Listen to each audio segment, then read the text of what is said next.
वाले हैं रचना के आधार पर शब्दों के प्रकार। तो रचना के आधार पर शब्द कितने प्रकार के होते हैं? 3 प्रकार के। एक होता है रूढ़ शब्द, दूसरा है यौगिक शब्द और तीसरा है योग रूढ़ शब्द। तो अब हम एक एक करके रूढ़, यौगिक और योग रूढ़ शब्दों को ठीक से समझेंगे और उनके कुछ एग्जाम्पल्स भी देखेंगे। तो पहला है रूढ़ शब्द। रूढ़ शब्द क्या होते हैं? ऐसे शब्द जो किसी अर्थ को तो प्रकट करते हैं, मतलब उन शब्दों का कुछ ना कुछ अर्थ तो निकल रहा होता है, लेकिन उनके टुकड़े नहीं किए जा सकते। जैसे मान लीजिए हम एग्जाम्पल ले लेते हैं घर। तो घर का मतलब तो है, घर एक का कोई अर्थ तो निकल रहा है, लेकिन क्या घर शब्द के इसके कोई टुकड़े किए जा सकते हैं? इसके टुकड़े अगर हम कर देंगे तो घा और रा होगा। तो घा और रा इंडिविजुअली कोई भी अर्थ नहीं बता रहा है। तो ऐसे शब्द जिनके टुकड़े नहीं किए जा सकते या अगर टुकड़े किए जाते हैं तो उनका कोई अर्थ नहीं निकलता, रूढ़ शब्द कहलाते हैं। चलिए कुछ और एग्जाम्पल ले लेते हैं। जैसे कि किताब। अब किताब के अगर हम टुकड़े कर दें तो कोई अर्थ नहीं निकलता है। ऐसे ही माता, नाना, ठीक है, पेन, इनके कोई अर्थ नहीं निकल रहे, तो इन शब्दों को क्या बोलेंगे? इनको हम रूढ़ शब्दों की श्रेणी में रखेंगे। अब दूसरे हैं यौगिक शब्द। यौगिक, यौगिक किससे बना हुआ है मिलकर के? योग, है ना। ये जो यौगिक में ये है योग। तो योग मतलब यहाँ पर क्या होता है? 2 से अधिक शब्दों का प्रयोग होता है। जब कोई एक शब्द किन्हीं 2 शब्दों से मिलकर बनता है और एक अर्थ निकल रहा होता है तो उसे यौगिक बोलते हैं। जैसे मान लीजिए हमने बोला प्रधानमंत्री। तो प्रधानमंत्री किन 2 शब्दों से मिलकर बना है? एक प्रधान और एक मंत्री। तो यौगिक में क्या है? 2 शब्द तो होते हैं, उनका अलग अलग अर्थ भी होता है, लेकिन अगर इनको हम जोड़ देते हैं तो वो एक और अर्थ फिर से दे देता है वो शब्द। यानी 2 अलग अलग शब्दों को जोड़कर मिला जो नया शब्द बना, वो भी कुछ ना कुछ उसका भी अर्थ होना चाहिए, और इन 2 शब्दों जिनसे वो मिलकर के बना हुआ है एक शब्द, उनका भी अर्थ निकल रहा हो, ऐसे शब्दों को यौगिक शब्द बोलते हैं। जैसे रेलगाड़ी। तो रेलगाड़ी में क्या है? रेलगाड़ी में एक शब्द बन रहा है रेल, दूसरा बन रहा है गाड़ी। रेल का मतलब भी होता है पटरी और गाड़ी मतलब गाड़ी। तो ये भी क्या हो गया? ये भी हमारा यौगिक शब्द हुआ। तो इस प्रकार से वे शब्द जो अलग अलग 2 शब्दों से मिलकर बने और वो 2 शब्द भी कुछ ना कुछ अर्थ प्रकट कर रहे होते हैं और वो मिलकर के एक शब्द बनाते हैं जिनका भी कोई ना कोई अर्थ निकलता है, उनको क्या बोलते हैं? उनको बोलते हैं यौगिक शब्द।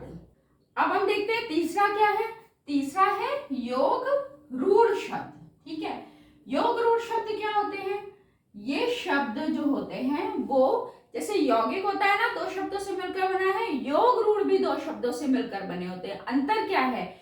अंतर ये है कि इनसे बने हुए जो शब्द होते हैं वो कुछ विशेष अर्थ ही देते हैं। जैसे एग्जाम्पल से आपको समझ में आएगा। जैसे कि क्या है?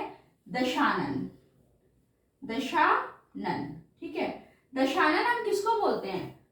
रावण को बोलते हैं। लेकिन दशानन का मतलब क्या होता है? दश, 2 शब्दों से मिलकर क्या बना हुआ है? दश और आनंद, ठीक, यही तो होता है दशानन। दश मतलब 10 और आनंद क्या है?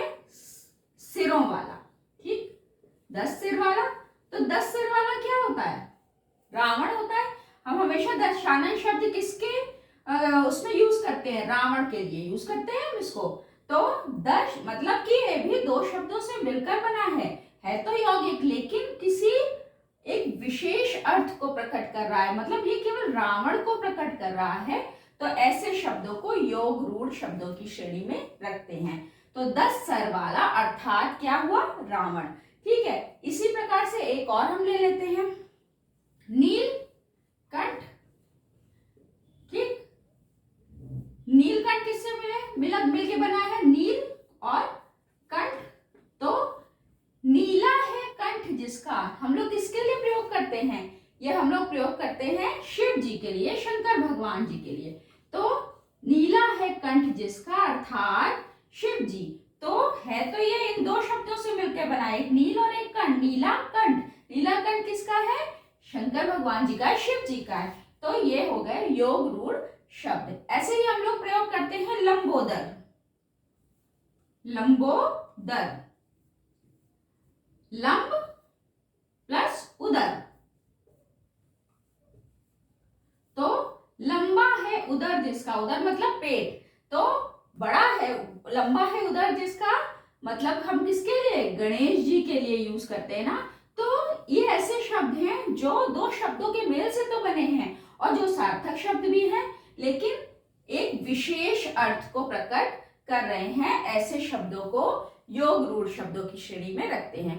अब हम जितने भी प्रकार है रचना के आधार पर, जो तीनों प्रकार हैं, उनके कुछ 5 एग्जाम्पल्स ले लेते हैं, तो आप लोगों को बहुत अच्छे से और क्लियर हो जाएगा। तो ये रूढ़ यौगिक और योग रूढ़ शब्दों के कुछ उदाहरण हैं जिनके माध्यम से हम इनको अच्छे से समझते हैं। तो सबसे पहले हमने ले लिया रूढ़ शब्द। रूढ़ शब्द बताए थे जिनके टुकड़े नहीं किए जा सकते, और अगर टुकड़े कर भी दिए तो उनका कोई अर्थ नहीं निकलता। जैसे सूरज, सूरज में सूरज, इनका कोई टुकड़े नहीं हो सकते, कोई अर्थ नहीं निकल सकता। पवन, इसके भी टुकड़े नहीं हो सकते, पावन, कोई अर्थ नहीं निकल रहा। ऐसे ही राम, किताब, मैदान, इनके भी टुकड़े नहीं किए जा सकते इन शब्दों को। ये हो गए रूढ़ शब्द। अब आते हैं यौगिक। यौगिक क्या है? दो शब्दों से, दो अलग अलग शब्दों से, सार्थक शब्दों से, दो अलग अलग सार्थक शब्दों से मिलकर के बने हैं, और जब एक पूरा शब्द तैयार हो जाता है तो वो भी एक सार्थक शब्द ही बनता है। ठीक है। राजकुमार यानी राज और कुमार, ठीक है, राजा का बेटा। रसोई, घर, दो शब्द हैं, दोनों का अलग अलग मतलब निकल रहा है। विद्या प्लस आलय यानी विद्या का आलय, विद्या का भवन। नील और कमल, और चिड़िया और घर। तो दो अलग अलग शब्दों से, सार्थक शब्दों से मिलकर के बन रहा है, और ये जो शब्द तैयार हुआ है पूरा बन के, वो भी सार्थक शब्द है। इसी प्रकार योग रूढ़ जो दो अलग अलग सार्थक शब्दों से मिलकर करके तो बना है, लेकिन वो एक विशेष अर्थ उत्पन्न करता है, एक विशेष अर्थ के लिए है। पंकज, पंकज, पंकज मतलब क्या होता है? कीचड़ में खिला हुआ। तो पंकज का क्या मतलब हुआ? ये हम किसके लिए प्रयोग करते हैं? कमल के लिए। ठीक है। त्रिनेत्र, तीन नेत्रों वाले, तीन नेत्रों वाले कौन है? भगवान शिव। तो त्रिनेत्र हो गया भगवान शिव। चतुर्भुज, चार भुजाओं वाले, चार भुजाओं वाले कौन है? विष्णु भगवान। तो ये विष्णु भगवान के लिए प्रयोग हो रहा है। नीलकंठ, नीला है कंठ जिसका, किसका कंठ नीला है? शिव जी। और दशानन यानी 10 सिरों वाला अर्थात रावण। तो इस प्रकार से रूढ़ यौगिक योग रूढ़ शब्द जो हैं वो आज हमने समझा।